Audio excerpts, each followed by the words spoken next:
And you have to know that fallacies exist and they're being used against you almost every single day. And this is dangerous because people who know fallacies can use them against you, and they do. What the hell did you just say, Udo?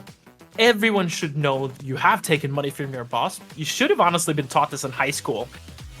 You know, I am literally a better qualified person to become a president of the United States than he is not a fallacy. That is just correct. Perfect. Yeah, exactly. Perfect. Welcome to the second episode of the Kimudo podcast. My name is Udo, and this is Kim. Hello. What are logical fallacies? Give us some examples. This is gonna be a good one. Okay. I have prepared a whole thing. We can talk about whichever fallacy you really want to. If you have some that you're thinking about or you're interested in, let's talk about them for sure. People might wonder what a logical fallacy is. They might wonder, what the hell did you just say, Udo? And a logical fallacy is essentially faulty reasoning when you're making an argument or if you are in a debate. It's faulty reasoning based not on data. Okay, I hope I explained that well. It means that if you say it might be in a list, and these fallacies are in a list, they are gathered, where there are there are like about 50 of them or so. But we won't go through all of them probably on this episode. You can Google them yourself. You can just literally go on Wikipedia, search for list of fallacies, and find out more for yourself. And yeah, these logical fallacies are made to prevent you from falling into rhetoric and bias and other things that we tend to do as a human. They're supposed to be based on data and logic, and they're supposed to hold you accountable to this. Okay? Okay. I think everyone falls in one of two categories when it comes to logical fallacies. You either know the fallacies or you don't. And you have to know that fallacies exist and they're being used against you almost every single day in your personal life. I'm talking about you particularly.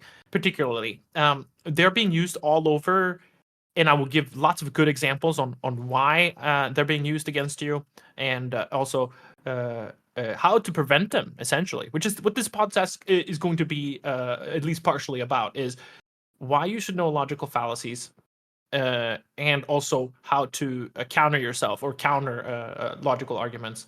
Logical fallacies, so that you stay with logical arguments. It is a shortcut to how to discern a good argument and making sure that the premise is logical, following data and sound arguments, so that you can continue the debate and argumentation. And it sounds like a school, or I'm talking about some kind of debate class, but that's not what I'm talking about. I'm talking about regular discourse. You might be talking to your wife, or maybe you're talking to your parents, or you're talking to your boss. You're talking to people in all kinds of various discussions. And I promise you, once I start rattling off some of these fallacies, you will have heard them before. You will go, oh man, when my boss said that to me and I just kind of followed it, right? My boss said that to me and I didn't know what to say. And this is dangerous because people who know fallacies can use them against you, and they do. They do every single day. So it is important to know. You should have honestly been taught this in high school. Everyone should know these logical fallacies. When do you think was the first time you ran into a logical fallacy, since you know what they are a little bit? So I didn't know that they were called logical fallacies. Literally, you were the first person to introduce me to logical fallacies like 2 weeks ago or so. Wow, that's a problem. Yeah. Yeah, but I bet they've been used against me. But, I will just demonstrate. Didn't know the name or what it was. Basically, I didn't know what hit me. Yeah, exactly. And this everyone will relate to this, and still to this day, I still get hit with some of these fallacies. But it's up to you now. Once we've learned some of these, to go, no. You cannot say that. That doesn't make sense. And then you have to have them change their premise so that you're staying with a logical argumentation and debate. Okay. I think maybe just to immediately demonstrate one, because so far we've just described kind of gray things. For example, have you ever watched a commercial? I know these were really popular in my home country for a great many years, where you had maybe some crying children, for example, in some African country where it's a charity and you see them starving and you feel really bad, right? Do you know these? You know these commercials? Yeah. That's How does that? the classic United Nations commercial or so, or Save the Exactly. Children. Yup. And there are lots of them that use this. And when you watch these commercials, it makes you feel sad, right? You feel a strong emotional connection to these commercials. Yeah. It makes you feel bad that people they're suffering in the world, right? Especially if you have children on your own. Yeah. Yeah. And it's hard because they show faces high, like very close up to your face, to these children's faces. And humans are empathic, right? We tend to feel what other people feel. And when you see them being in pain and hungry and with a stomach ache, we feel it ourselves. But this is called false appeal to emotion, and it's a logically irrelevant that emotionally you feel connected to this commercial or these children, for example. And the reason why it's not logical, and why it's a false appeal to emotion, is because just because you could maybe then donate to this cause that you saw on TV, but maybe this cause maybe eats up 80% or maybe like 90 or 95% of all of your donations. It goes to the fund, right? Or the bureaucrats that are running the fund, or whatever, right? It might be made for overhead. Whereas, for example, maybe a better cause for your donation would have been another company, maybe, or a nonprofit that didn't spend a huge amount of money on a commercial so that they get more money, but rather they use that money to immediately spend to help these children directly, right? So maybe this one has a lower overhead because they don't pay for commercials, so they are thereby much more efficient with your money, and the world is a better place if you donate to them instead of the one where you watch on a commercial.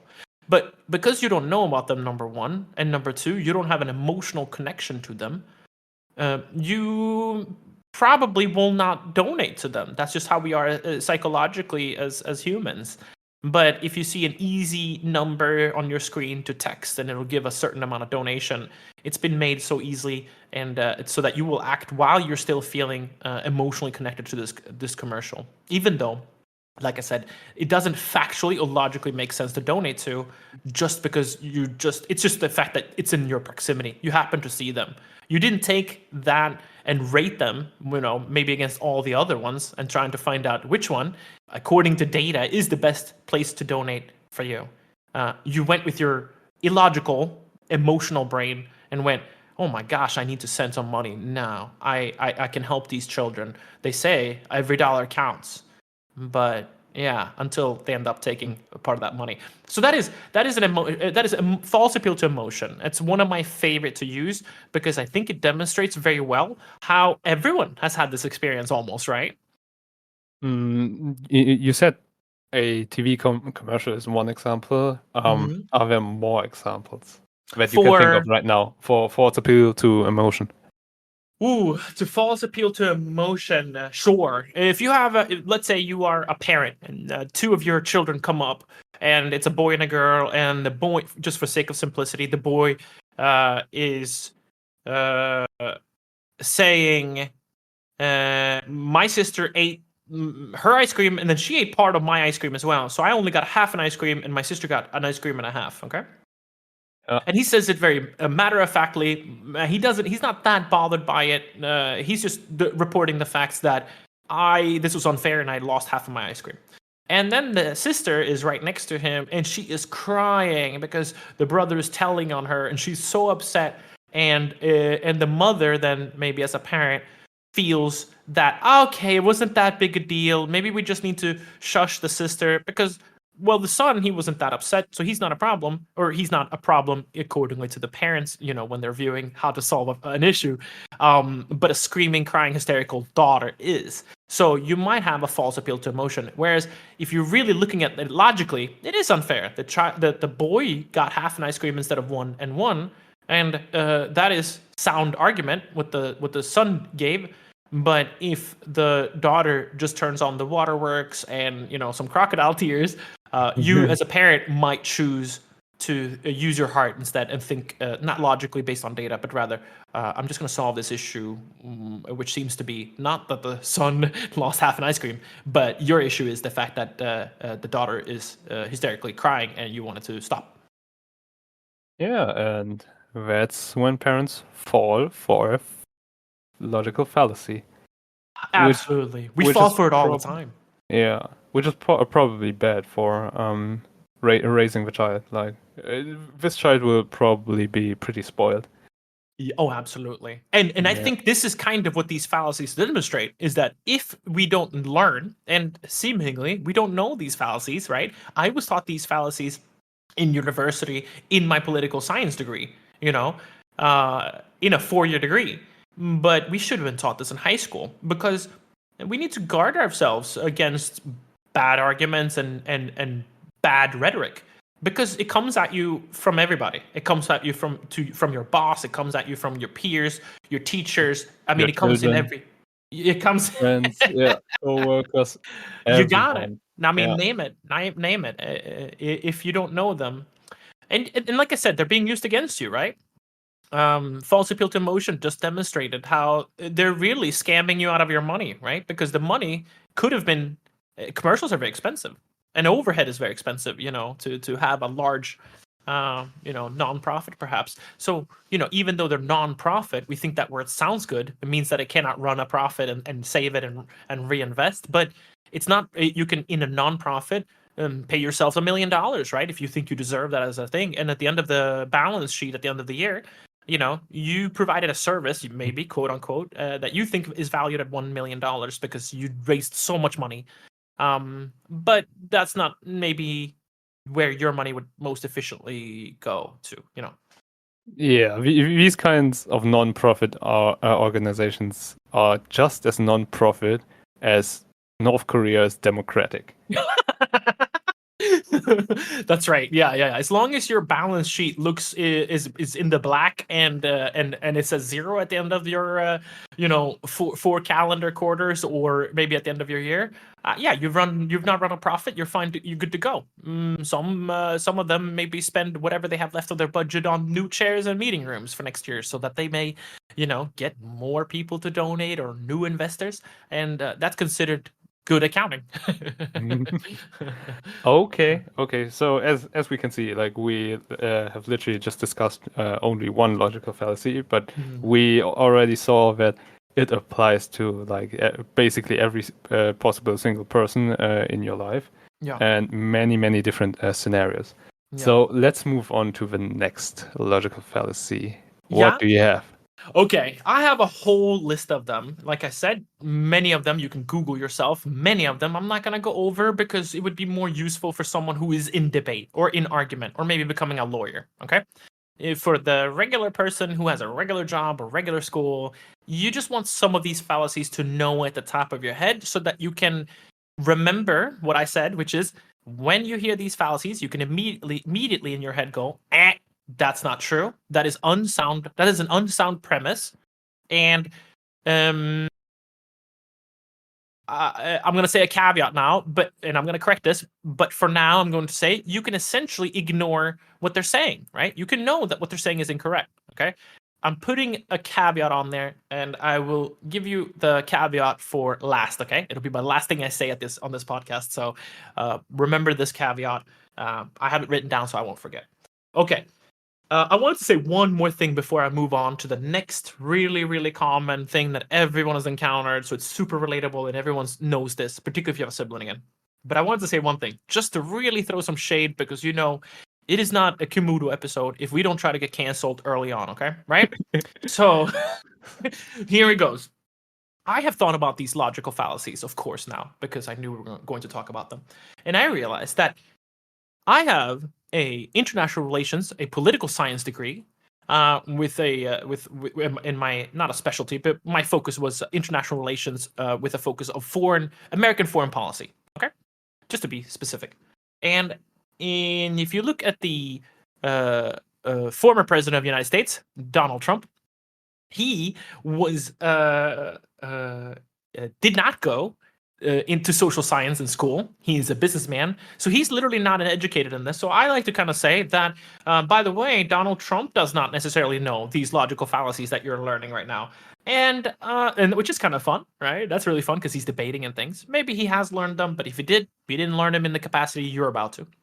And two, I also like the idea that, I am literally a better qualified person to become a president of the United States than he is. I just like that idea.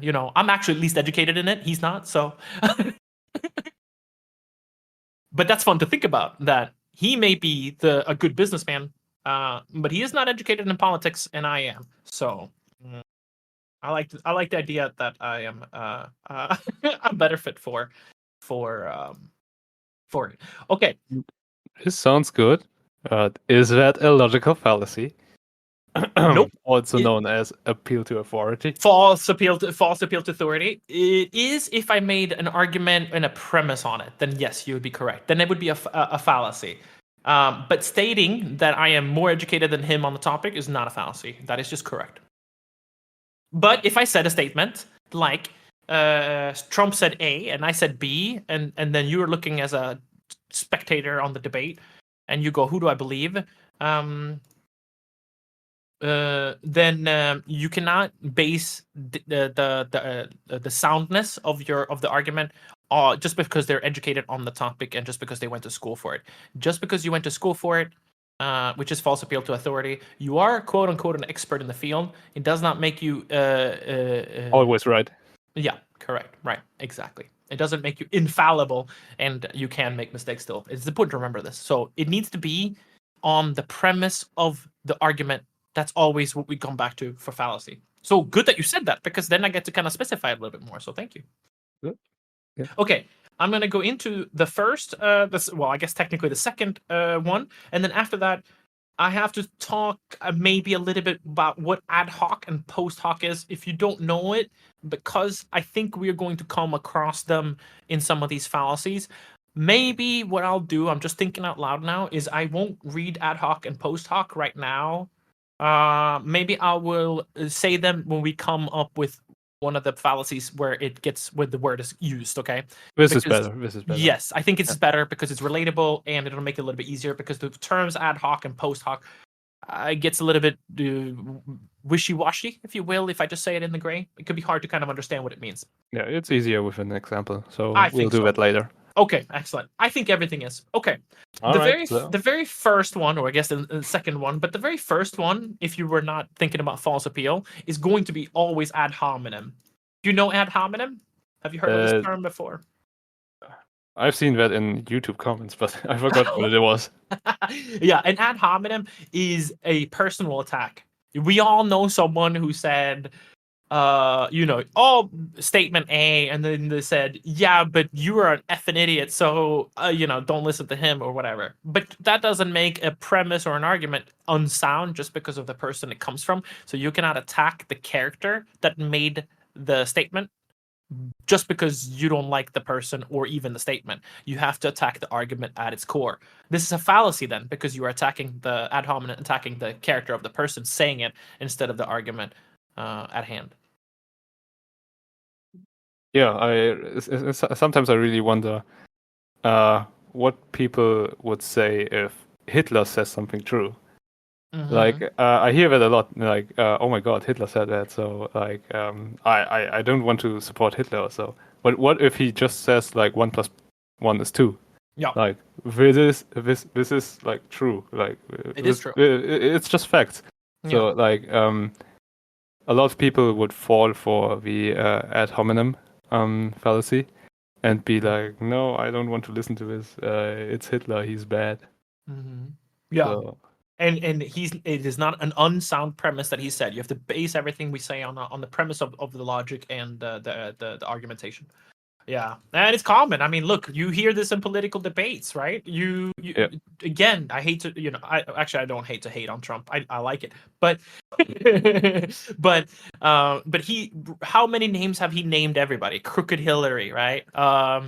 Sleepy Joe Biden. He comes up with all these different names, and it's not an ad hominem because he's not attacking, but he's adding them in these debates as a form, I guess, of ad hominem a little bit, because he's associating us with thinking.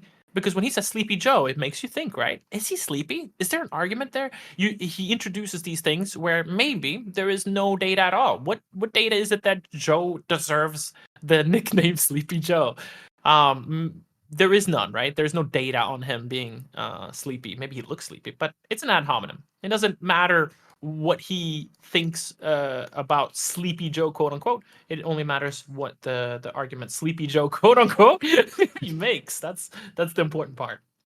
I mean, what he kind of does is basically a type of manipulation, right? It is. Because like if you basically plant the seed of Sleepy Joe into the listener's brain, then like every time we see a Sleepy Joe, then we would think of Sleepy Joe instead of like Joe Biden.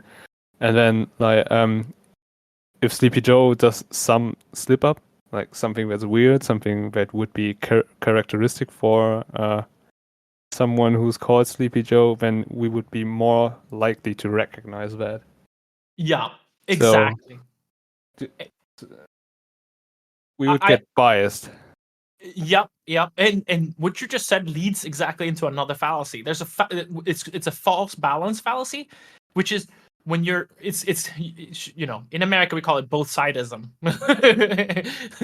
It means that you're putting, media does this all the time. It means that they're putting two very different maybe viewpoints and weigh them the same, whereas maybe one has a significantly more weight, for example. But you present it as if it's equal.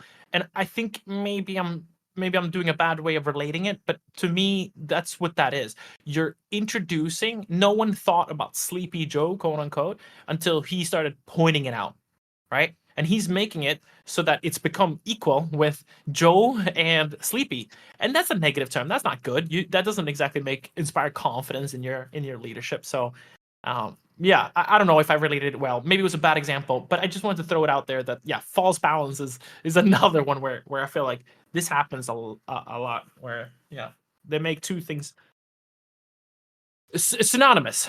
That's what I'm trying to say. They make two things synonymous. So he's renaming Joe to Sleepy Joe so that he makes sleepy and kind of low energy synonymous with his name. Now, that's okay. There you go. I like how that's probably more what I'm trying to say. I'm trying to think of another example for false balance that would be kind of that could happen in real life. Mm-hmm. What are you thinking?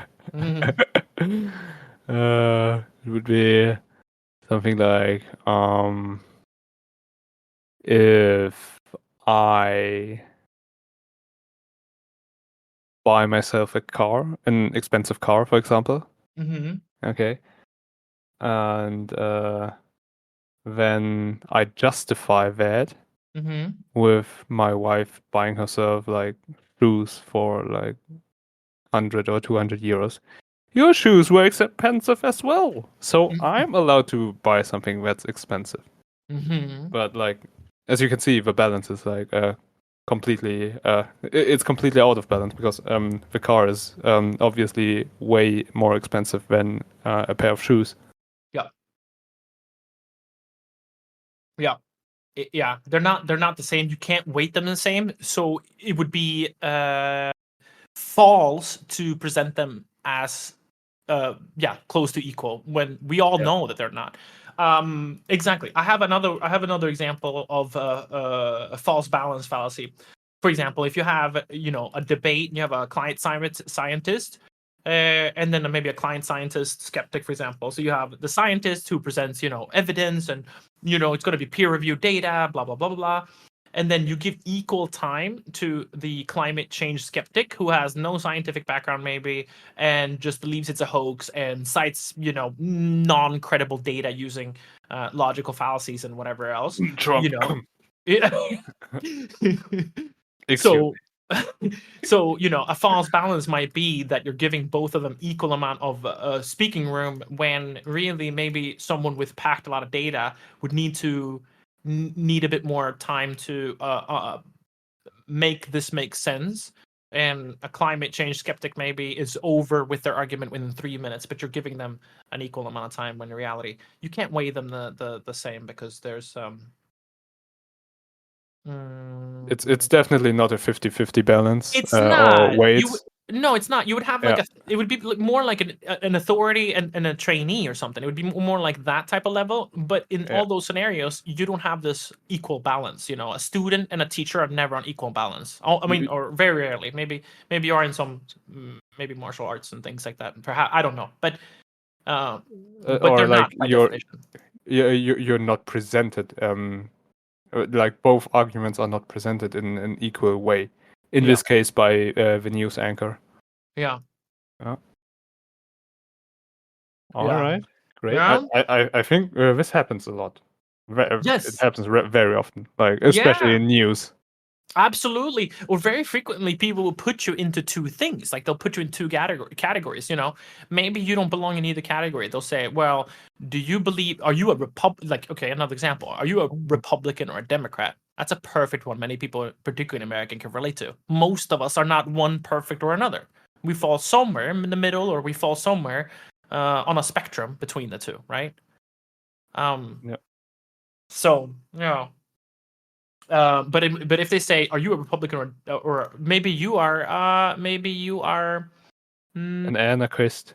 non-biased?" Yeah, maybe you're non-biased. Maybe you don't have a political party that you feel represents you very well. Maybe so when someone presents it as, well, you got to be one or the other, the third one, it has no weight. It's never going to be in power, but it doesn't matter, because you can't frame a premise that you logically always have to fit into one or another. That's just not how it works. Especially in terms of politics, like Republican versus Democrats, it kind of can get dangerous if you're being put in a box, and the other person is not even listening to your arguments anymore, but it's just saying like, you're a Democrat, so probably you're thinking this and that. Yep. And would that be based on data? Then it didn't sound like data to me. That sounded more like prejudice and assumptions, and this is not data. We know this. Yeah. So it's so good to know these fallacies, to know when you're hearing something that just isn't true. You know what I mean? You know that when you hear them and identify them, you could either say it back to the speaker if if it's appropriate and you feel that it would lead to a desirable result. But most of the time in my personal life, since I've known these now, I just, there's no point. I just keep them in my head, and I know, okay, because it's important. We need to learn how to discern data and get good arguments, and learn how to get bad arguments and debates out, because we live in this time of disinformation. Politically, we're split in the entire world. It's worse than ever. We've never had more data than we've ever had before, but we've also never had kind of alternative facts, misrepresentation, everything, even though we have this data. So I think we're going to have to figure that out. And one way of doing some of that work, for sure, is going to have to include fallacies, so that the more people who know about them, the less they can be used, the less powerful they are, and the more you can protect yourself as an individual as well. So it's just a benefit all around. The society will benefit from learning what these fallacies are. And the more fallacies you know, the better. So Absolutely. That's why we move on to the next fallacy. Next fallacy. So you have the strawman. Strawman fallacy is another common one. If you've ever heard the word fallacy or logical fallacies, you've heard ad hominem, you heard strawman. And strawman is when you're misrepresenting someone's argument to make it easier to attack or debunk. And this is another really common one, where you distort the original argument, making it blown out of proportions, usually what people do with it. So it misrepresents the position or the premise of the person who originally said it, to make sure that it essentially leaves the good standing point that the person had that was based on data. So for example, if you were to use a strawman debate, a strawman argument, you could say something like, "We should implement this new recycling program because it will reduce waste, save energy, and be better for the environment." And strawman, so it's a misrepresented argument, might say, "Person A says we should throw away all of our trash and rely only on recycling." But that's not what person A said, right? That was an interpretation, and also a blown out of proportion interpretation of what the original person said. But the original person might have based it on data, right? We know that it is better to reduce waste, save energy, because it is better for environment. We know that to be true. That is not debatable. But and then the following is, on a strawman, it's practical and would never work because not everything can be recycled. So the second person is arguing that we should not even start because it would never yield to a perfect solution or a perfect result. And that's not how things work. You have to start and then you improve and you make new iterations like we do, for example, on this podcast. Imagine if we made one error on this podcast and then we decided, we made an error. There's no point in even continuing. Then you wouldn't been listening to this right now. For sure. We would have canceled it within the first couple of minutes. I think the first couple of seconds of episode 1, I think we would have probably stopped. I'm sure we made an error immediately. Don't worry, we will get canceled anyways. Like, oh yeah. And don't worry, I will continue making mistakes as well. So, yeah. But you've heard the strawman before, I imagine. Have you heard of? Yeah. Can you give me your example of when you've encountered a strawman fallacy that's been used against you, perhaps? Ooh, I'd have to think. Yeah. Not me personally, but in terms of Trump, for example, when he's talking about like building a wall on the border to Mexico, and then people would say, "You hate foreigners or what?" Yep. Yeah. Exactly. Or I just thought of a common one too that you probably heard your parents say. Yeah, but what if everyone jumped off the bridge? That's a strawman. That's not how it works. You know what else? You could almost argue it would be a slippery slope fallacy. That's the next one I want to talk about. Ooh, good transition. Nah, thank you. Slippery slope fallacy is when you have premise A, and you know that to be true based on data, and you have premise B, but premise B is not necessarily based on data. It's based off of premise A. So you have now made a separation from data into the unknown, if you will. So, for example, if I say slippery slope, because you stubbed your toe this morning, I know you're going to have a bad day.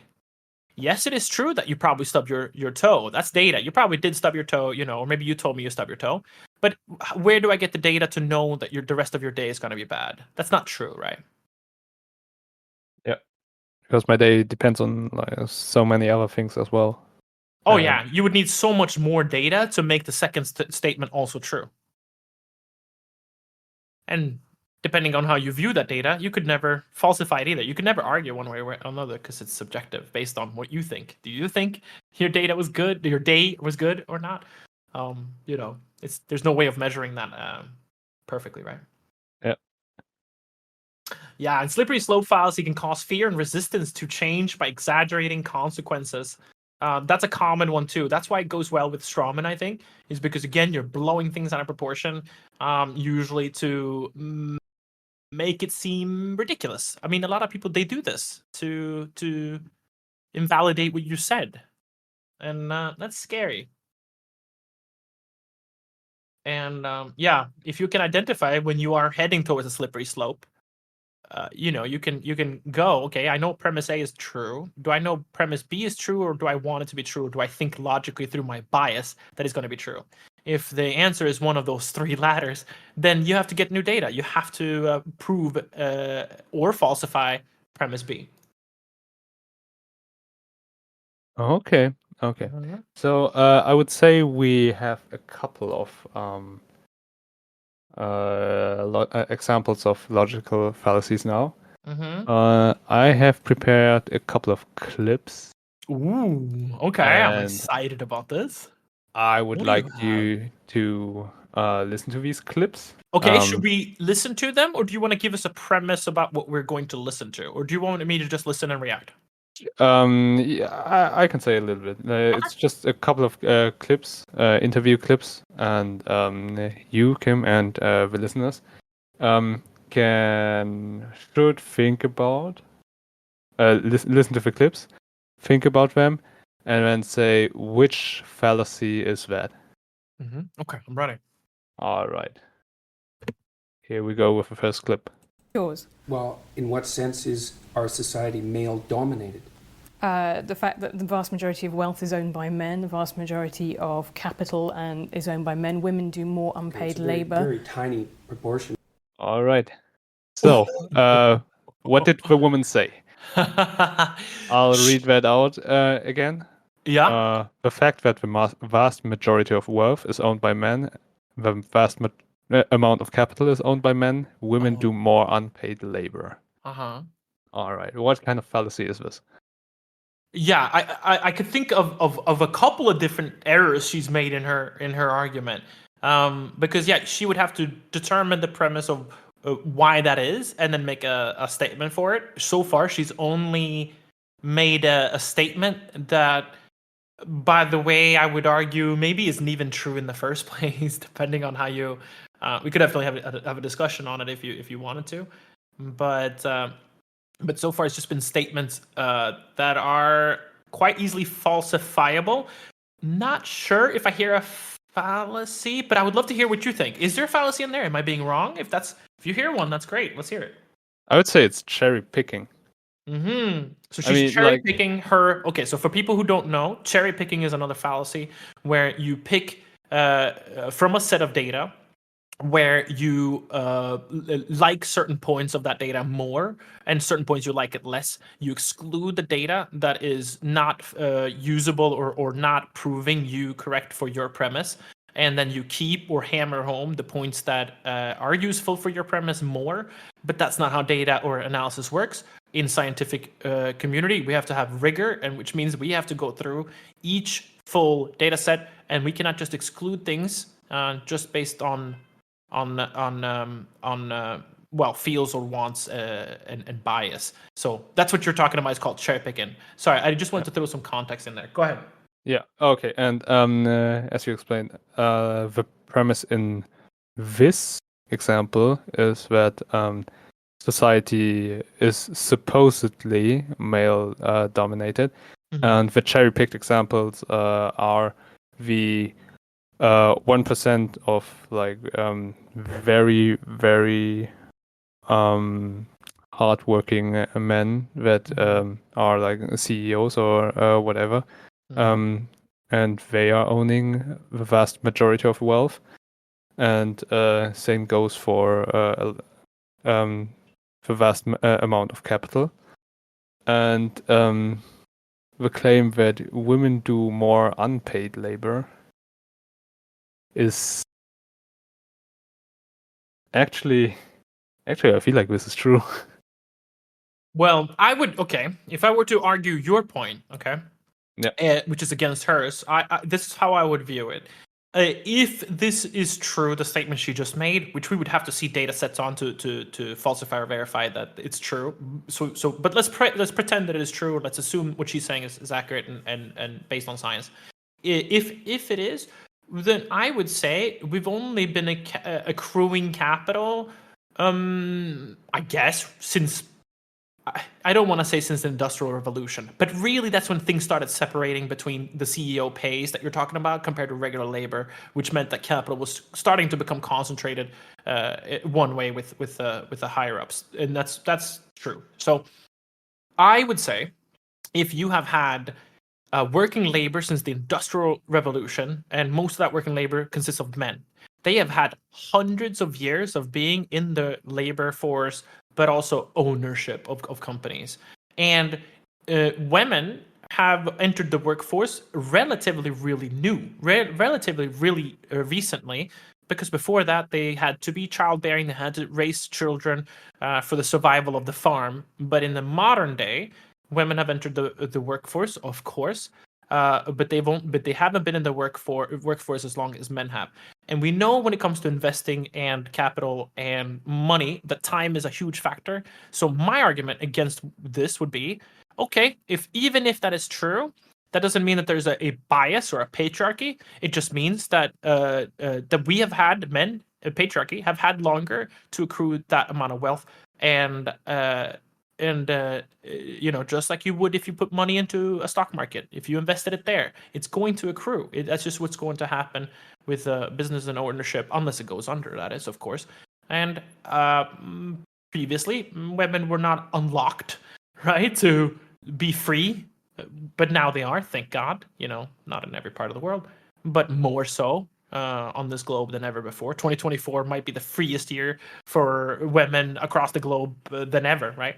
So that's not necessarily true. One does not necessarily prove the other. Just because there might be more men who have all this capital does not mean that it's because, and whatever she's saying here. She's drawing a conclusion that is, well, yeah, like you're saying, not necessarily verified by data. So, yeah. Okay. The other, I don't know if she's going to say it, or maybe I hope this is not. Maybe it's in your clip. I don't know. But another thing that people of her caliber, should I say, also often use the argument that women make 75 cents or 85 cents to every dollar that a man makes, and that's also been falsified since a long time ago, but we still hear people use this argument. And the reason why it's not true is because we know that men also take much higher risk jobs. They have also held more CEO positions. Historically, men were higher educated. By the way, that's not true anymore in the Western world. Women are graduating universities and colleges at significantly higher rates than men are. So I think in the future, the future is female. The future is women for sure, because they're going to be more educated than men are. They're graduating at a much higher rate than men are. So one day we're not going to be able to compete unless we figure this out as men. So, but my point is, going back to the 75 cents on every dollar, women historically used to go on pregnancy leave. They still do, of course, which you have to take that into statistical data, and that X amount of people are not going to be in your workforce because they become pregnant and they have to raise the child. Who is most likely to raise that child during the formative infant years? Infant years, thank you. It's most of the time it's still the women. So these are the reasons why, part of the reasons why it was falsified, that because people like to say the statement 75, what did we just say? False balance, right? It's a false balance. It's saying for every $1 a man makes, women make 75 cents. But they're not equal arguments. So they're not the same thing. You cannot say that. Men work longer, than women over their lifespan, due to periods, due to pregnancy, due to a lot of different things. So if you're thinking as a businessman, who can I extract the most amount of capital? Excuse me for being so ruthless about saying it. But who can extract, you have to take those into account, that if you're hiring a woman who is 18 years old, 20, 24, maybe even 30, it's one of these things. It's going to be a likelihood that she's going to get pregnant and you're going to lose her from the workforce, and you have to figure out how to fill that spot. Whereas with a man, unless he has, extraneous issues, or he's handicapped, or has mental issues, or, depressions like myself, for example, I've lost jobs before, due to this, then on average, statistically, you're going to get more work hours out of that man. And you can also put that man to more dangerous tasks than a woman. Women on average do not accept high-paying jobs like diving welders, for example. They don't become oil riggers, for example. Pick a number of these very difficult and dangerous jobs. Women go into these jobs at a significantly less rate. And that's going to affect the average. So if you're doing a statement like 75 cents to every dollar and quote unquote everything being equal, then your premise already right there is not equal. It's already incorrect. All right. Good. Let's hear what the person being interviewed has to say. Ready. Yeah. By the way, the person being interviewed is Jordan Peterson, and this is the British GQ interview with Helen Lewis. All right. The fact that the vast majority of wealth is owned by men, the vast majority of capital is owned by men. Women do more unpaid labour. Very tiny proportion of men, and a huge proportion of people who are seriously disaffected are men. Most people in prison are men. Most people who are on the street are men. Most victims of violent crime are men. Most people who commit suicide are men. Most people who die in wars are men. People who do worse in school are men. It's like, where's the dominance here precisely? What you're doing is you're taking a tiny substrata of hyper-successful men and using that to represent the entire structure of Western society. There's nothing about that that's vaguely appropriate. All right. And that's exactly what cherry picking is. Like taking a tiny part of hyper successful men and using that to like explain everything. Great which is just demonstration of it. false. Yeah. And John Peterson clearly saw through her logical fallacy and laid that out beautifully. Yeah. By the way, two things, just commenting on this video. One, Jordan Peterson is well prepared. You can tell that he prepared for this interview. Of course he would. But just the way he laid that out so quickly, I'm not sure I could have. Obviously, I even didn't, right, on my thing. But the second thing I'd like to say is laughable how very similar what I said was what he said. And I promise I haven't seen this interview or anything like that. So I'm happy to hear what he said that was in line with what I said. Or the other way around, actually. He's the psychologist, right? Or psychiatrist. I forget which one he is, but he's a clinical psychologist, I believe. Yeah. So it's nice to be able to hear someone of his caliber repeat it. Yeah. And yeah, another thing that he kind of mentioned is it's the pay gap is also, in terms of men, it's kind of a what is it called? A double-edged sword. Mm-hmm. So on the one hand, you have the extreme of hyper successful men, and on the other hand, you have like the hyper failing men, basically, that live on the street or end up in jail. So yeah. Yeah, and to quote Joe Rogan, I like what he always says. He goes, "Men can't even do what men can do," and I think about that all the time. It's true. Women always say, not women always. I shouldn't generalize. Excuse me, but very frequently you hear some women say, "I can, if a man can do it, I can do it." But that's not true. I can't play in the NBA. I can't dunk a basketball the way some people can. So men can't even do what men can do. So yeah, let's stay in the normal and real world, please. Can we just keep it? Yeah. Yeah. A lot of time it's literally like the 1% of the 1% that we see. Yeah. And not the rest, not normal people like us. Yeah. Exactly. All right. Do you have more things? Yes, let's get to the next clip. And certainly has tyrannical elements, like all cultures do, is the least tyrannical society that's ever been produced, and certainly the least tyrannical society that exists now. So where's the patriarchy exactly in all of this? Well, saying that it's the least tyrannical society is not the same as saying it's not a tyrannical society. That's All right. So what she said was, saying it's the least tyrannical society is not saying it is not a tyrannical society. Mm-hmm. What kind of fallacy is that? Yeah. What do you think? I thought it was burden of proof fallacy. And what is the burden of proof fallacy?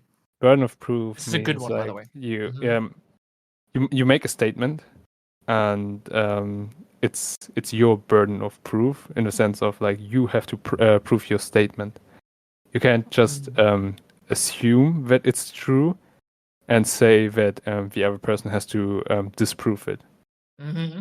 Right? It's on you to prove that your statement is true. And in this case, her statement is that society right now is a tyrannical society. Yep. And she wants it to be distinguished specifically that, and I don't know what point she's making. I don't understand why she's making this point, but she's saying there is less tyrannical, but no tyrannical.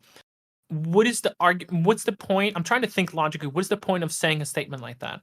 What Go ahead. she's saying is basically like, even though the society we have right now is the least tyrannical society that has ever existed, it's still a tyrannical society, so it's bad. So we should get rid of it. That's basically what she's saying. That's what I feel hear like, too. Yeah, and that's another fallacy, isn't it? yeah. I feel like we had a similar example earlier on. We did, to be honest. absolutely, right? absolutely, yeah. And I mean, I'm getting to the point with, so what? That's my answer. So what? Is her argument that if women were in power, it would be no tyrannical leadership or authority? That we know that's not true. We know women who are tyrannical. I think in some of my previous jobs, I've had some of them that I worked for. Like, so I am just curious. I don't know if you're going to unpause or not, but I'm curious to see how she's ever going to recover from that statement, because I cannot think of a way right now. I mean, if you unpause, and maybe I'm very proven wrong immediately, but I cannot imagine I would be, because I don't imagine she's painted herself in the corner now with that statement where I don't know how she can get out of it. That's exactly why I said it was the least tyrannical. But that's society. what I mean. So you haven't debunked the existence of patriarchy. Then you've said that actually now is better. I don't for have to debunk it. women. You have to demonstrate its existence. Okay. Perfect. Yeah, exactly. Burden of proof fallacy. Yeah, So, exactly. She made a statement, and somehow she put it on him to prove. In that, you're correct in what you said. If you make a statement or a thesis or a theory or anything, the burden of proof is on you, because it is not assumed that that is true until you've gone through and proven through data that it is true, and then we can start following it. But you can't make statements and then want the person across from you to then disprove the thing you made a claim for. That is not how it works. Yeah. And I remember again what I wanted to say. So the society we have now is the least tyrannical society, and just because it's still somewhat tyrannical doesn't mean that all the effort that we have put into this society should be in vain, and we should just throw it away and start new. But we should actually work on this and just keep on improving.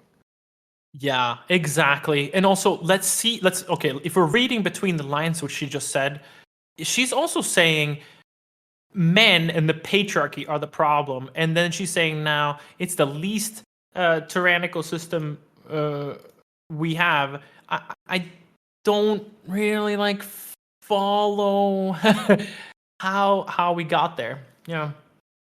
Yeah. Okay. So let's go on to the next clip. The whole idea of the United States, it said, I think a beautiful thing, all men are created equal, but it meant men, and it meant specifically white men. Women and black people could not vote. All right. So her statement was the whole idea of the United States. It said all men are created equal, but it meant men, and it meant specifically white men. Women and black people could not vote. What is her logical fallacy here? Yeah, which one did you identify for this one? Burden of proof again. Yeah, that's also what I hear as well. Also, it's just a weird way of phrasing it and structuring her argument. Because, the founding forefathers of America, they were white, and yes, it is true that, women did not have the suffrage. They were not allowed to vote. Yes, it is true that, black people in America, they had a 3/5 vote, and their vote was worth 3/5. That is, before that, they had no vote, of course. They were,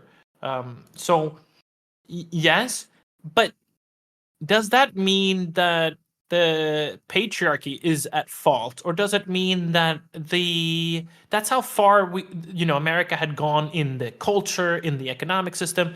It's just like technology or anything. Yeah, once you have a technology, you can go back and go, oh my God, they were so stupid.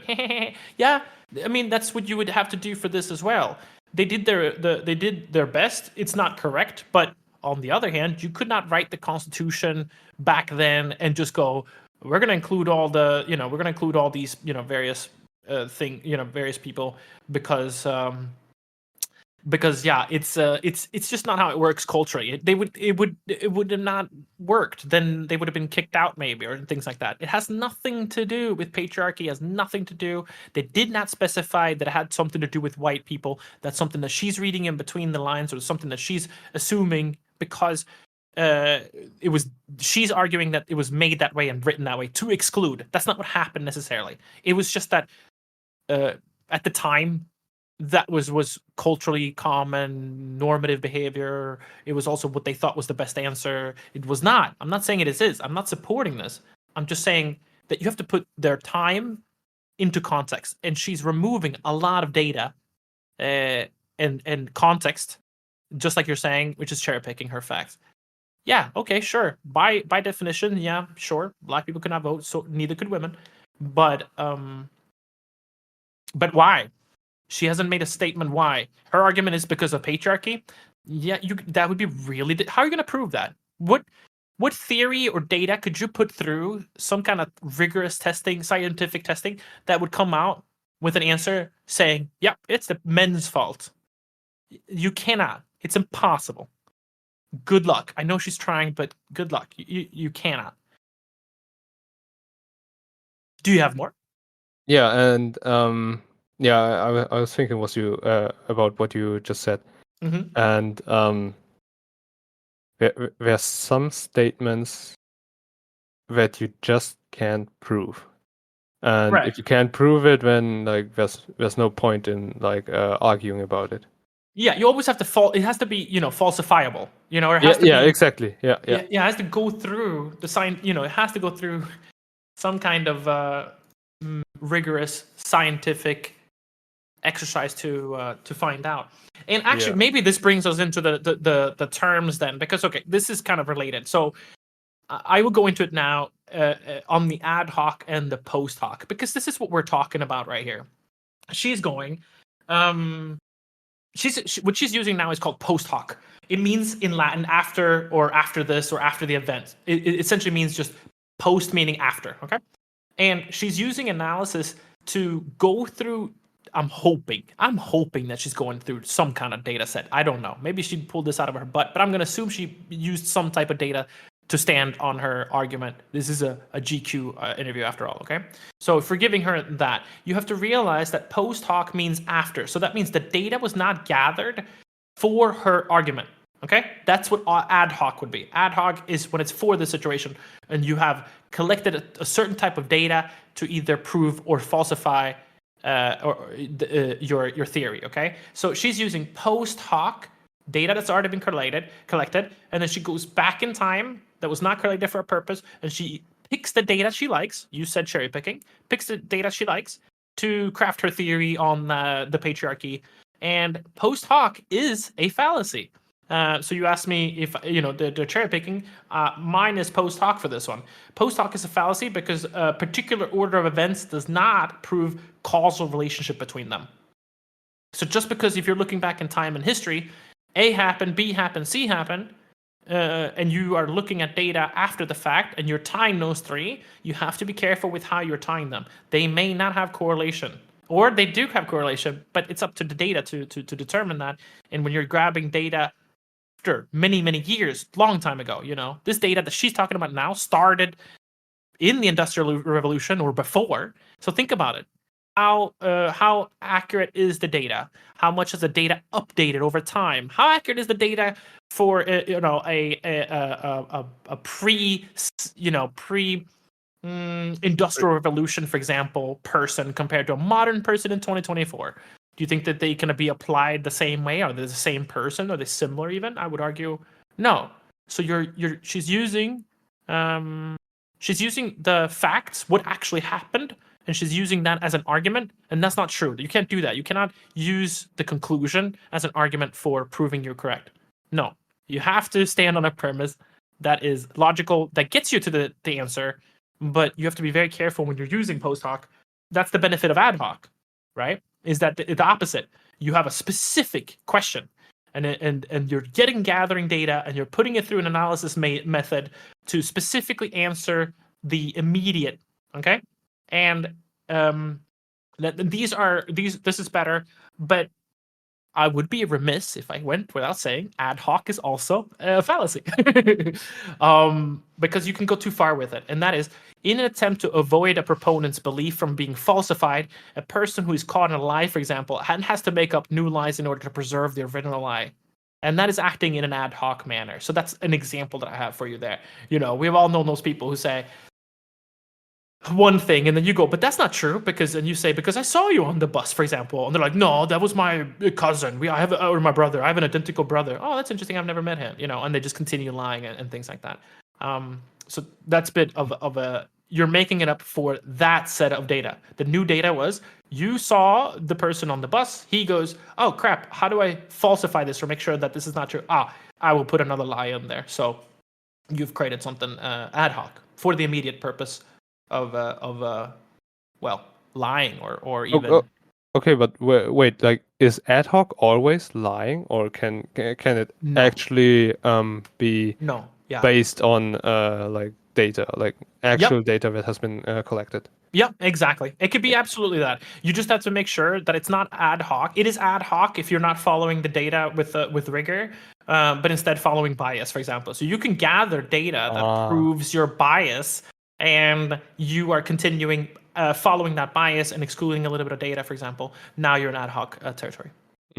So ad hoc is like purposefully leaving out data so that the data that you collect supports your claim. Yeah. And that's what she's doing, right? She's crafting an argument that the patriarchy is bad, quote unquote, or whatever. And she's using these things and she's crafting it backwards. She's crafting it incorrectly. She did not go from data to conclusion. She's going from my premise is this, and then she's putting on Jordan Peterson to prove this.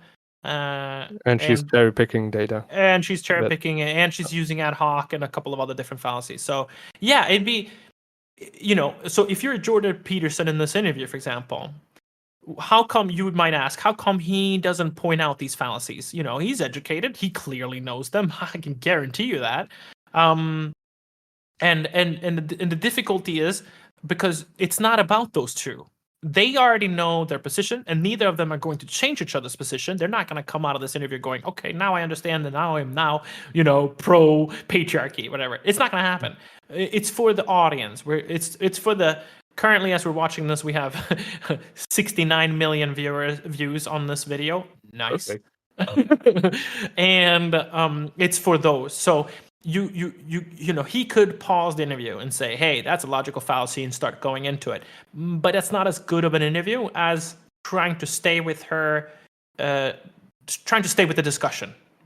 But if this was a debate, for example, or a court of law, or even an argument, right, in some kind of official capacity or club capacity, this interview would be stopped, and it would be a bunch of different issues that would stand in the way before they can continue. But this is real world, and people don't care, and most people don't know fallacies. So what happens? We move past it. But this is the danger, right? Because now, if you don't counter or point out that she's made a logical fallacy, us as viewers, it doesn't go noticed, does it? She's allowed to stand on her premise. And that's not really fair. She made a premise that wasn't true. She's allowed to stand on it. She's going to continue arguing on those points. But really, the points maybe should have been taken away from her, in my opinion. But, I don't know. I'm not Jordan Peterson. He's much smarter than I am. I'm not pretending to know all the answers. All right, but this kind of gets me to think about another point. Which is like, in today's day and age, we listen to podcasts, we watch YouTube videos, and we can just pause them and then like think about the argument that has been made. And back in the days, or in some occasions, like if it's a live event, then people could not do that, and then it happens very, very easily that these logical fallacies just get overlooked, and then they're kind of allowed to use these logical fallacies against you if you don't point them out immediately. Yup.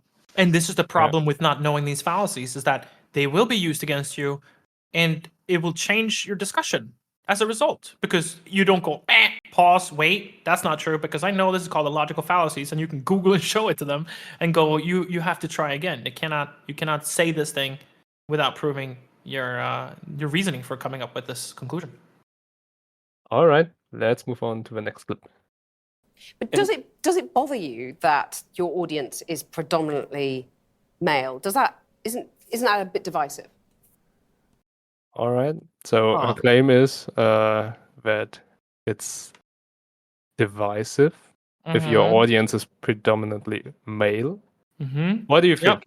I think she's making a statement that is, again, it's kind of what I said earlier, right? She's making, she's fitting him into A or B, and the answer is probably neither, right? She's going, don't you think? She's leading him to say yes or no, but in reality, I don't know what he's going to answer, but in reality, what makes him responsible for who goes and listens to his lectures? Why would he be responsible for this? And why would she then put that on him? Is he supposed to somehow pander to female audience a little bit more so that he gets a more equal percentage? Or do you think that maybe men somehow relate to it a lot more than women? And is that his fault? I don't understand here. What do you think? And also, if you have a fallacy, let's hear it. Yeah, I think it's not divisive. Like maybe it's just like in the nature of men versus the nature of women to have different interests, and the things that he's talking about seem to attract men more than women. Yeah, and I was thinking maybe this is a loaded question fallacy.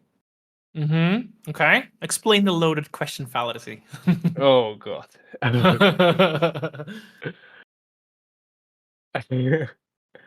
Oh God. Give me your best, and don't worry about it. Just give me what you think it is, and we will correct it before we get there. Don't worry. So just tell me what you. Why did you say that? What do you think a loaded question fallacy is?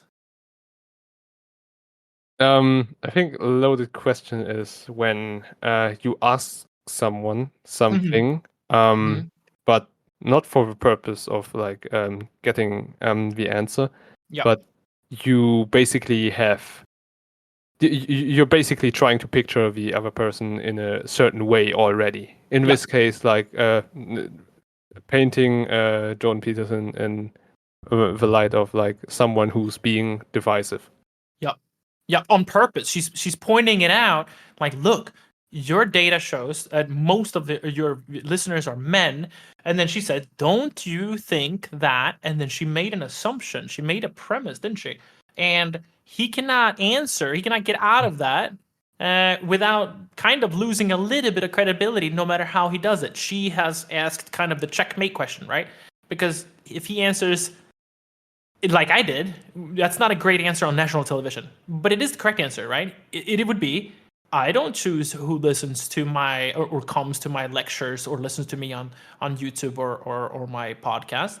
Why would you make me responsible for that? He's not going to answer that question. But if you are, in my university, for example, my old alma mater, that is something that we would question. It wouldn't have been possible. So you're right. For example, a loaded question fallacy is: have you stopped, taking money from your boss, for example?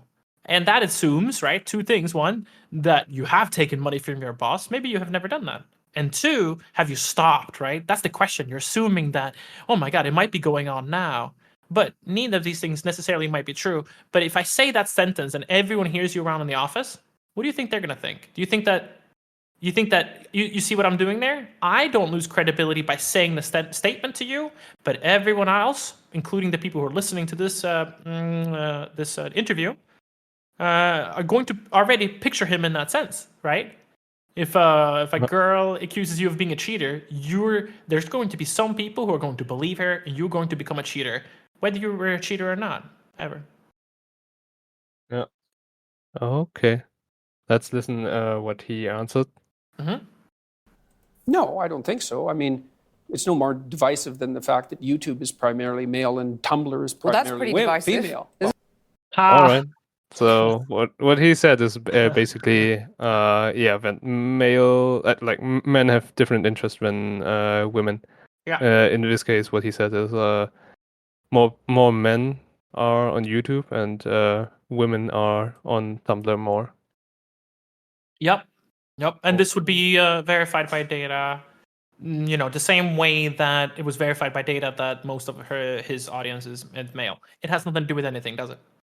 Yeah. Okay. On to the next clip. In that they can exert tyrannical control over others. That's not power. That's just corruption. Power is competence. And why in the world would you not want a competent partner? Well, I know why, actually. You can't dominate a competent partner. So if you want women domination... want to dominate, is that what you're saying? No. Alright. So she did it again. That's not what he said. At least that's not how I understood the question. But she again phrased it in a way that, again, it is biased. So you're saying, she's constantly rephrasing it and trying to put him into this box when he's literally trying to explain himself out of it. I would have said this is even a straw man. Yeah, blowing it out of proportion. Yeah. Because let's see how he explains this. Okay. Or let's listen to how he explains this. So I'd say women who have had their relationships impaired, their relationships with men impaired, and who are afraid of such relationships will settle for a weak partner because they can dominate them. But it's a suboptimal solution. All right. That was his answer. So, she blew his argument out of proportion and misinterpreted it. Even though his answer was basically like some women that basically are bad at relationships will settle for a weak partner, so they can dominate that partner, and not that all women want to dominate their partner. Yeah. And also, by the way, this goes everywhere, right? Why would it be why is this a gendered question? You don't think individuals, men and women, wants to dominate their partner, and vice versa, men and women don't actually want to dominate their partner, they want an equal? So the statement is falsifiable on its face. Nope. Yeah, because it can go both ways. I mean, there's going to be examples on both sides. So are we excluding that data? So again, it's cherry picking, no? You got it. Yeah, it's painting the argument into a corner constantly to make sure that the ball game is on her side. By the way, this is a really common strategy you learn in debate and in argumentation. Okay, and let me just have a minute to explain what's happening here. In debate, you can you should know this as a standard. Okay, it is always much quicker to start a fire in someone else's backyard, if you will, or argument, okay, than correcting and proving your own. What I mean with that is you can rapid fire say a bunch of statements like she is, and it takes a long time to explain them. And if you only have a certain amount of time on a debate, or have a certain amount of time on this interview, for example, and she starts enough fires, he cannot really take all the time he needs to properly put them out. And in debate, this is very common, that all you have to do is keep starting fires, and that's it. Let the guy essentially burn down, because once there's been enough fires that are not properly put out, people are going to start, maybe swaying perhaps with the interviewer or the other side, and that's not really fair. Yeah, it looks like that way. But maybe if given enough time, he could explain it 100% even better out of it. But it's always easier to make a statement that like she is. Her statements are short and poignant, which makes them hit really hard.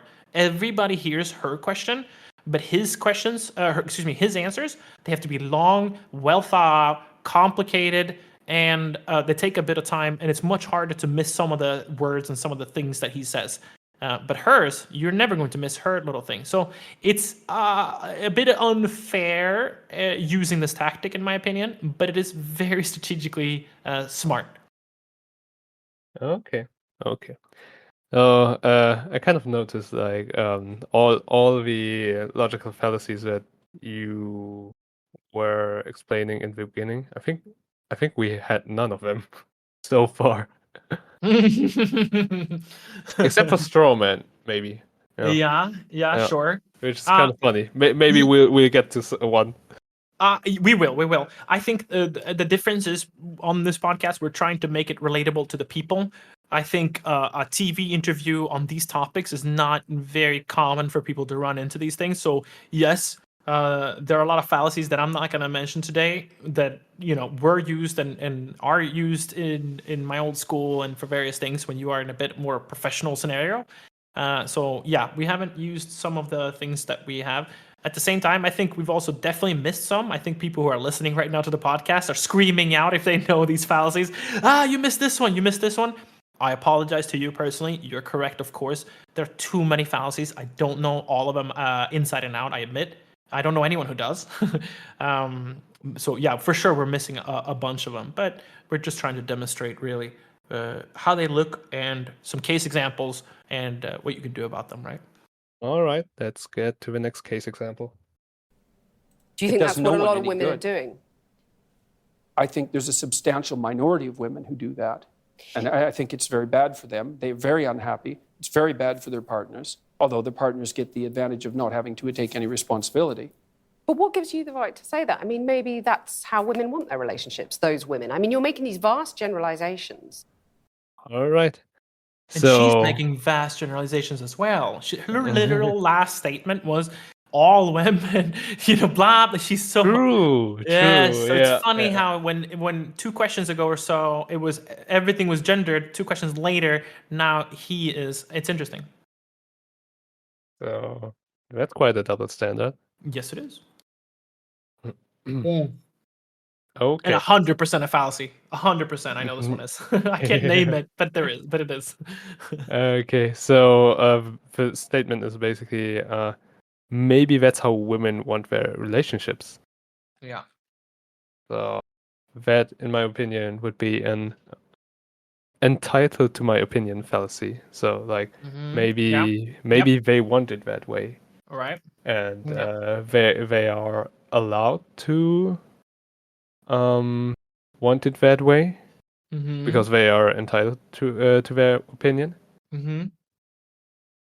Yeah, and the fallacy you're talking about is the statement, I am entitled to my own opinion. That, though, is not rigorous data, so you cannot stand on the fact that I am allowed to have my opinion, because you are, of course, allowed to have your opinion. But if you're going to make a statement, and the statement needs to not be fallacious and not incorrect, then yeah, you would have to stay away from it to make sure that your premise is sound. Yeah, an example that I could give is, in my opinion, oranges are red. And yeah, if someone else says like, no, they are obviously orange, then I could say like, but that's my opinion. Are you trying to say that I can't have an opinion or what? Yeah. I know one of the false fallacies she's making right now, which is hasty generalization. She's making a broad generalization based on a small amount of data. And they've made this data small by definition, right? It's his followers, it's his, and now he's talking about a majority of the minorities, right? What do you think that is? That is not Majority of a minority. yeah, that's literally what he just used, those words. So it would be not possible to make these generalizations any broader because it's based on smaller sample sizes that are not coming from various sources, but one source. So that's not good data. It sounds like a fallacy of balance, or what was it called? False balance fallacy. Yeah. That 2 statements are equal weighted. Yeah. In this case, like women who want that kind of relationships versus women who don't want that kind of relationships. Mm-hmm. And I think like the majority of women would want a competent partner. Mm-hmm. So yeah, I also think there's an imbalance in the arguments. Yeah. Yeah. I think of another one. We haven't talked about this one. This is a famous one also. She's bandwagoning right now. It's called bandwagon fallacy, which is arguing that one must accept or reject an argument because everyone does. She is phrasing every one of her questions as if they're kind of stated facts, right? Aren't they? Oh, people are complaining to you that most of your audience are male. Yeah, and put it on his feet as he should be responsible for that. But he doesn't have to accept or reject that. That's not because that's maybe not what everybody thinks, huh? She's presenting herself as being the voice of reason, right, or the voice of the people. But in reality, she doesn't speak for the people, so that you can't state that her questions. She's so confident in her questions, right? She's like saying them almost like they're facts, and he's having to prove or disprove everything she says. But they should maybe not even be asked that way in the first place because they're not. They're not. All right. It's not accurately represented. Not everybody, perhaps, feels the way she is.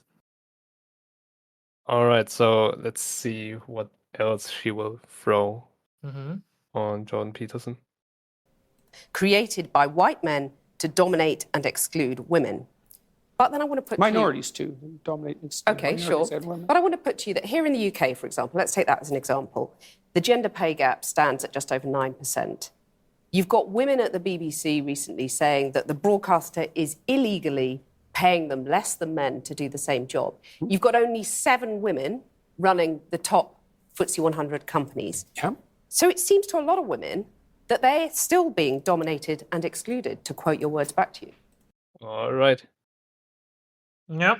So what do you say? What kind of fallacies did you hear? I see. It's difficult for me when you ask this question, what kind of fallacies I hear, because to me, I tend to get really stuck at what they're saying and how I would argue it. I kind of, to be really honest with you, my political kind of mind goes into overdrive and I'm overanalyzing this clip. So I don't necessarily think of the fallacies that she's using. I'm thinking about if I was in this scenario and how I would comment it. Let's hear your analysis first. You want to hear my analysis on her on her argument? Yeah. Oh my gosh, it was quite a bit. I would almost need to hear it again. Sorry. Okay. Well, can you summarize it if you want, so that way we don't have the podcast listeners here? So. Oh yeah. You have it here. Let's. So, yeah, she said the gender gap stand. She said it was just over 9%. You got. Yeah, she said something about women working at the BBC's.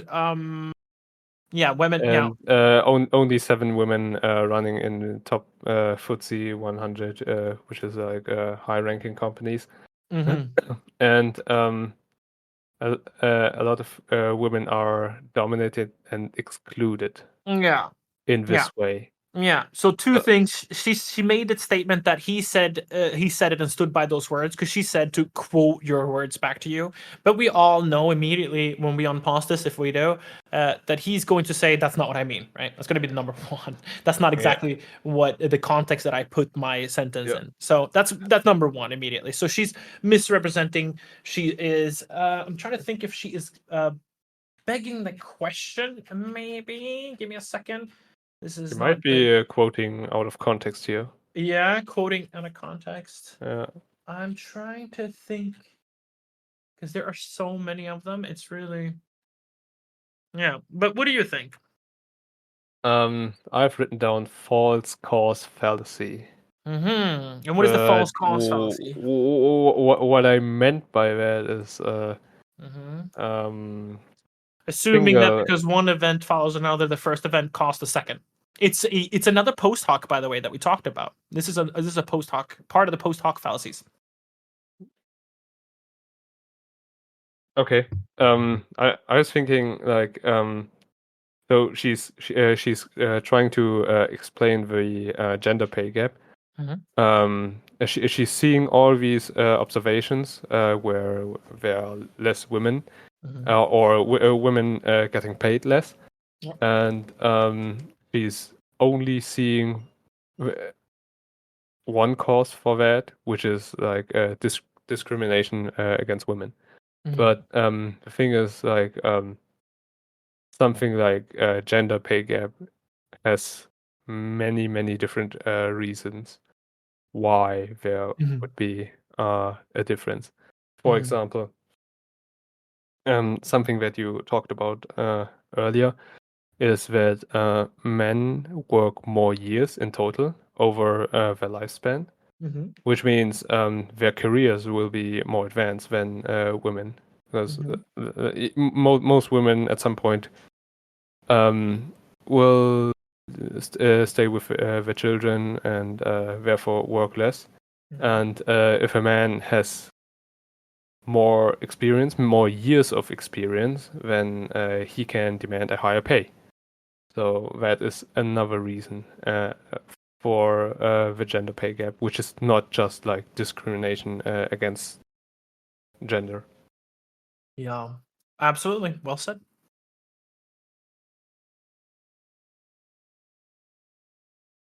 Okay. You wanted to say something against her argument? Yeah, well, again, immediately, she's using a very small sample to represent, the whole wide world, essentially. It's an extremely small sample size. If you're picking from the running of the top, companies, I don't know how many is inside of that group. I'm not familiar with the FTSE. Oh, okay. Looks like it's about 100 companies inside of there. Yeah, so you're dealing with 100. You're good at math. I know, and that if you're ever looking, okay, I'm trying to think of how to word it. In math, you know that a good sample size is always going to be a minimum of 30 or more, depending on which margin of error you accept. Agreed? Agreed. And if you want a sample size of 30, you can only, or more, I should say, 30 minimum, you can have then a statistical percentage of 5%, I believe, for that distribution of margin of error. And if you want to have a 1% error rate, you need to have like hundreds, I believe, of samples in there. So it's interesting that she picks these small sample sizes on purpose. If you know these these fallacies, you're going to be knowing that, okay, so she picked up the subset strata of the elite. They're not representative of quote unquote the gender pay gap, because gender pay gap does not include the elite, really. I mean, what do you think the percentage of that elite is as far as percentage of pay gap people for women? And I can tell you for a fact that the data that she's gathered does not represent the people even in the slightest. So she's demonstrating a point that, at the very, very top, this exists, but that's not true to maybe working class people, blue collar people, people in corporate who are not in a, Fortune 500, or I guess in this case, an FTSE 100. So it's even less companies, It's quite bananas. And the reason why I say that is, to get good data, you need a large sample size, and the larger sample size you have in math, we know you're going to get a better, more accurate average and sample size statistical data that you can derive your answers and theories from. But if you have 100 answers, guess what you can derive from that? Very little. Very little. All right. Well said. Thank you. How many more of these do you have? Do we have more of the Jordan Peterson? One more, Okay. one more, and that will be it. Okay, let's go. Women are not more agreeable than men. Yes, that's true, but that's right. And some women get paid more than men. So you were saying that by and large, women are too agreeable to get the pay rises they deserve. No, I'm saying that that's one component. So she's generalizing yet again, right? So you're saying that women are too agreeable and get pay raises. Are too agreeable to get the pay raises they deserve. Men negotiate more. We know that to be true, by the way. That's a fact, that men do negotiate their salaries. That is another, to prove your point earlier on the fallacy of single cause. that we know negotiating is one part of why men make more than women. Women are not as apt to, or not as adept, but also not as apt to even start a discussion with their boss when they deserve more money. They're more accepting to it. I think these are changing, and of course I'm generalizing, so there will be things that are not true, but so far that's what seems to be what the data is still showing in the modern society as of recording today. Okay. What do you think about this one? Let's hear it. Yeah, as you said already, I think it's single cause fallacy.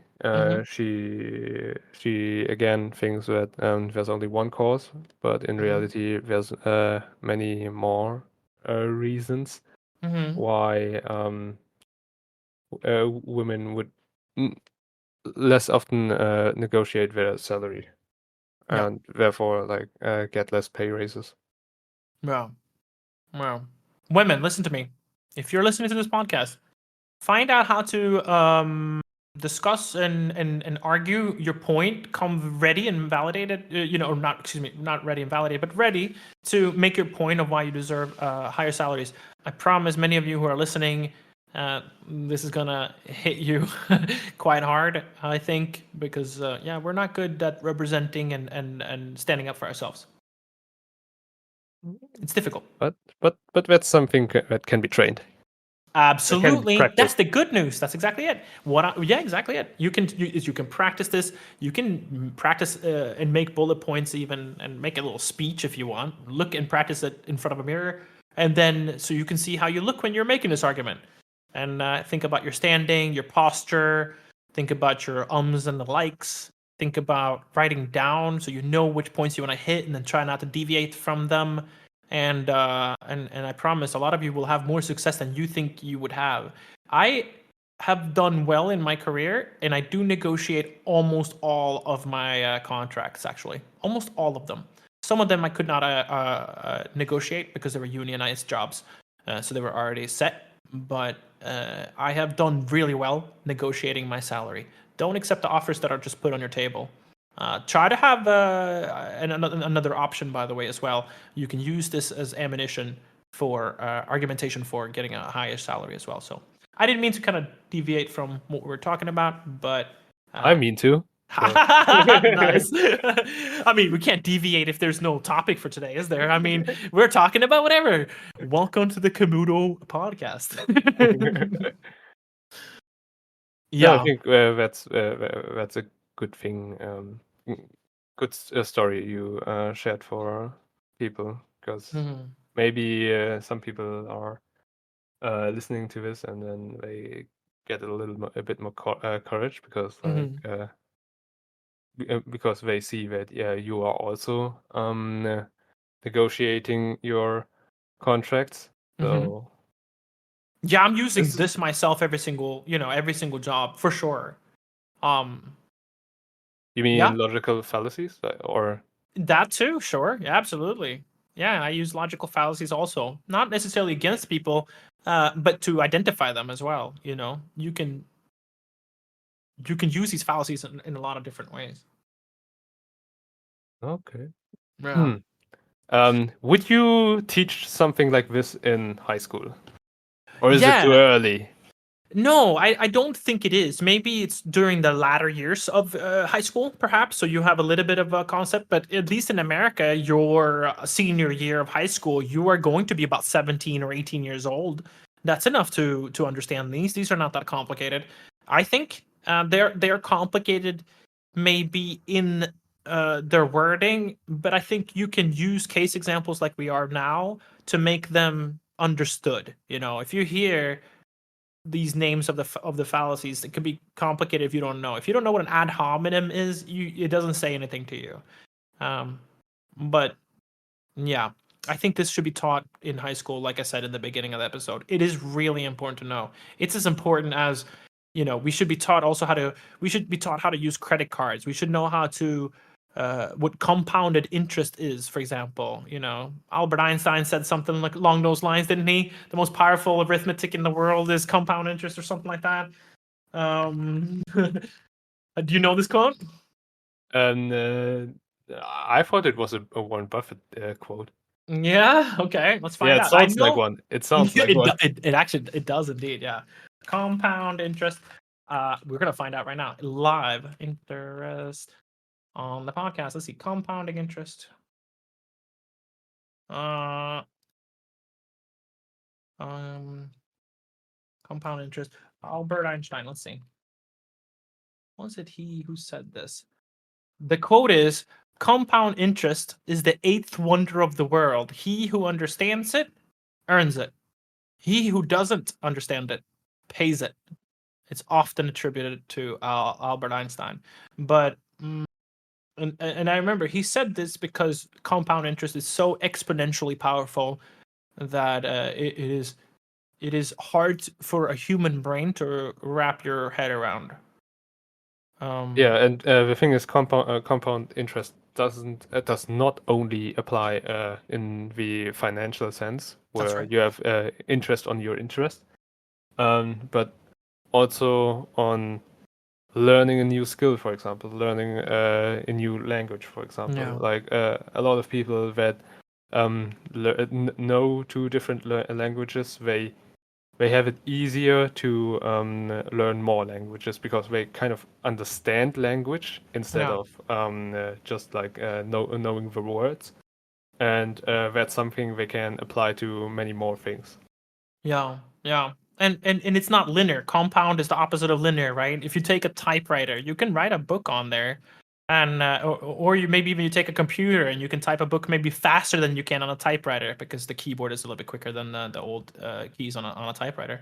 But compound interest is then me who comes in with AI and then write that book in seconds because there's been tool that's been made on a tool that's been made on a tool. If it was linear, you would then just learn how to type faster all your life on a typewriter. But compound would be you take the tool to make it exponentially faster, and then you take that tool to make it exponentially faster again. You know, This is literally, in my opinion, literally the reason or how society has been built, like modern yeah, society. right. It's all Like, built on knowledge that was gained by others. yeah. Yeah. This is one of my favorite fantasies. I think about this all the time. It's just imagine if the Earth we didn't lose all this. I'm a bit obsessed with data, by the way. Sorry, I know I'm talking a lot about data and information, but imagine if every time you died, all of the knowledge you've ever acquired was passed on to your next younger generation, your child. Imagine if that happened. So every time we have this would be compound knowledge, right? We wouldn't have started over our civilizations when the Library of Alexandria burnt down because the knowledge would have been preserved. This is an interesting thought experiment of yours, because I have a opposing view on this. Because like if how I would understand it is each generation, right? Each new generation has to learn everything again, basically. Yeah. Like if you are a child, you have to learn how to walk again. You have to Right. learn language again. You have to learn how to eat again, how to poop your pants, or how to not poop your pants.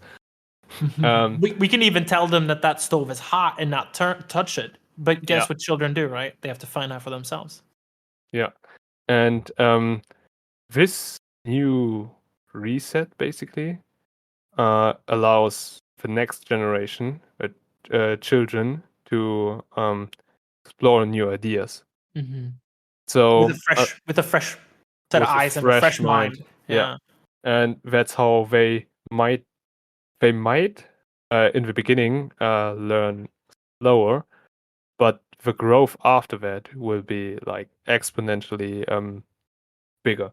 If you've ever if you remember from math class, the exponential function, it looks like this, that in the beginning it's basically completely flat, and after some time it just completely explodes and like outruns every other function. Like exponential growth is just overpowered, like literally It's OP. Yeah.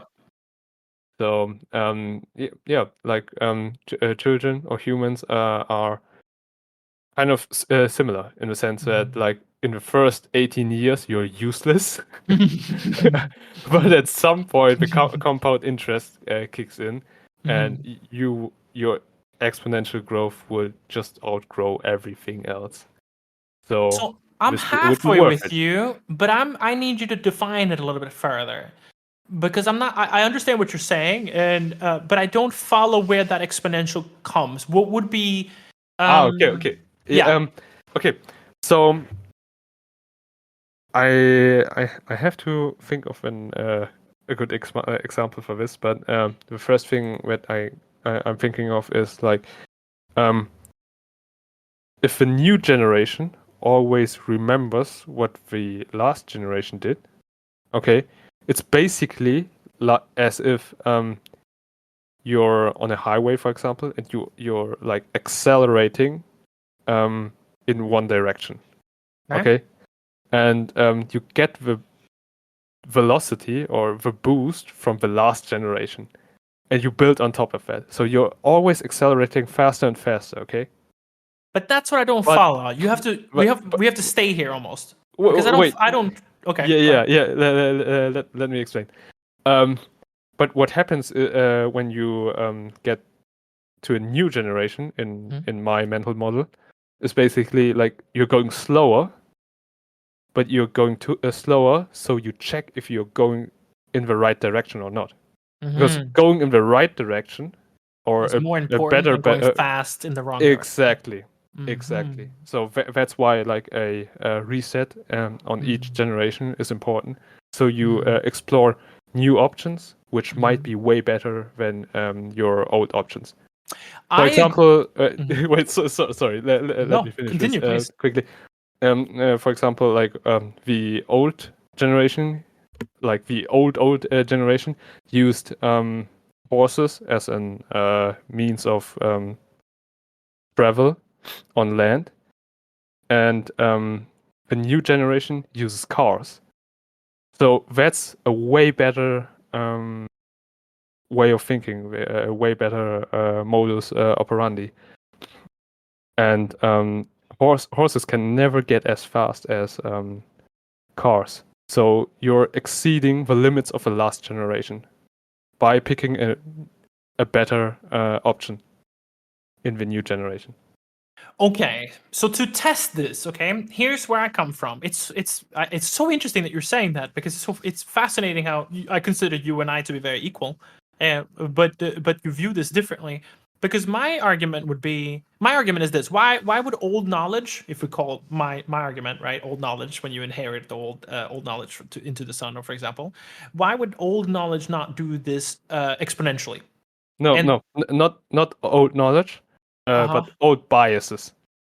Old Okay. biases are bad. They have to get reset, but old knowledge has to be kept. Okay, so you don't have a problem necessarily with the knowledge getting transferred. You are more worried that then people are going to use that knowledge, which is going to then continue down the same path, maybe even faster because they have more.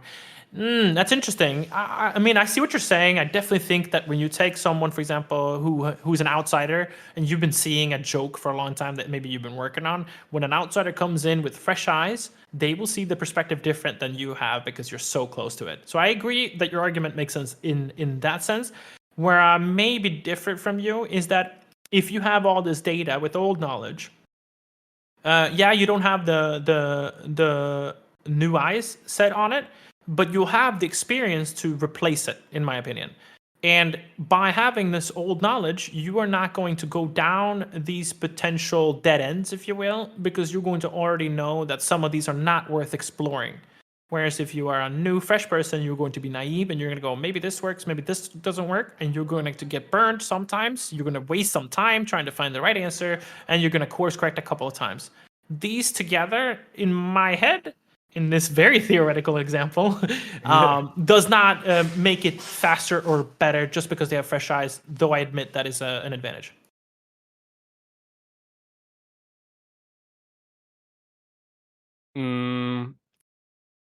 I feel like what you're talking about is knowledge that is given to the next generation. Yes. like Yeah, that is what I'm saying. core lessons. And I also Mhm. like, I agree with you that this is very important, and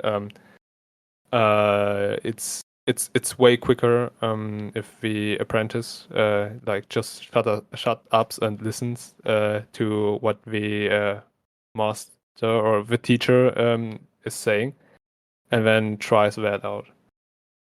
But Yeah, yeah, because proof of this is, well, proof of this, in my opinion, exists in the world all over.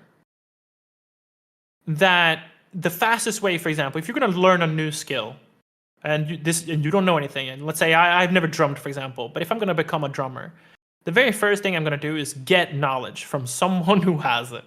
That's number one. I don't think that I will be a better drummer by reinventing the wheel and trying to drum in with my new fresh set of eyes that and I don't know how to drum. I think instead the fastest way for me to learn how to drum would be and get to the right answer, meaning a song maybe that sounds good. Okay, it's not so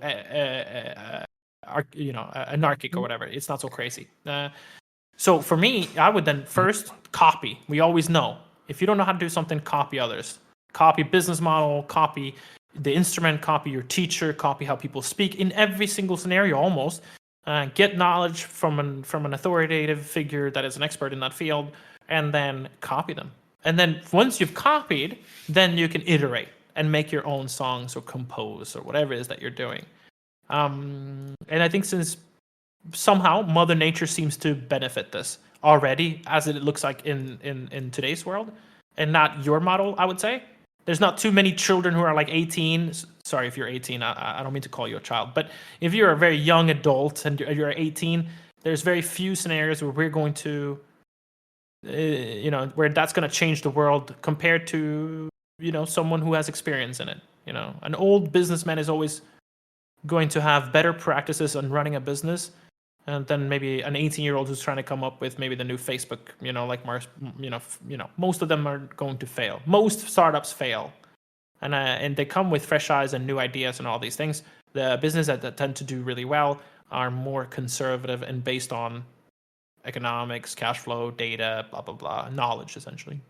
Now that you point that out, like I'm thinking of another fallacy.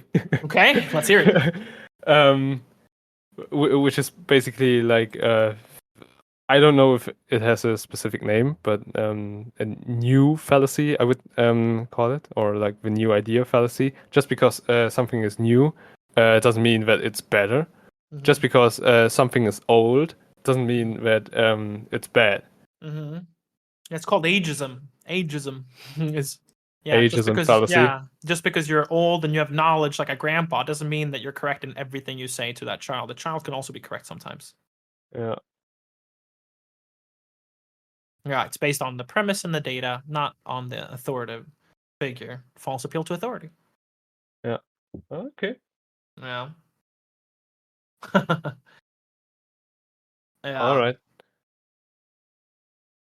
Yeah. All right. I think this is it for today's episode. Yeah, we had a good one. It was filled. I think I could keep talking and talking and talking about it, but really, I think this episode is better served to spark an interest, to make you go and Google this yourselves and find out how they apply or which ones you probably should remember, which ones can you use or guard yourself against other people using against you. And I promised I would leave with a little note, didn't I? I said I would bring up this last thing, and I said I would put a kind of a caveat on the logical fallacy. And this is, I said, when you hear a statement that is a fallacy, that is a logical fallacy, so you can therefore immediately know it is not true, and you can kind of ignore the following thing that they're going to say. Okay, I said that with a caveat, and the caveat is there's something called the argument from fallacy, which is a fallacy in of itself. Some people know it as a fallacy. Or a fallacious fallacy. I know it as the latter, and that is just if an argument to the answer is wrong, there's a fallacy in it. It does not necessarily mean conclusion is false. It just means that the premise and the argumentation for that conclusion is false. Okay, it just means you need to go back to your drawing board, and that's all it means. So I will leave you with that. If I've properly confused you, I apologize if I've inspired, or if we've inspired and sparked something in your head, or if you even maybe want to listen to more of Jordan Peterson. I think we would all consider this a win, right? Yeah, and especially if you go out there in the world, look out for logical fallacies yourself. Absolutely. Well said. Thank you, and thank you guys for listening. Thank you guys for listening. Have a great one. Until next time.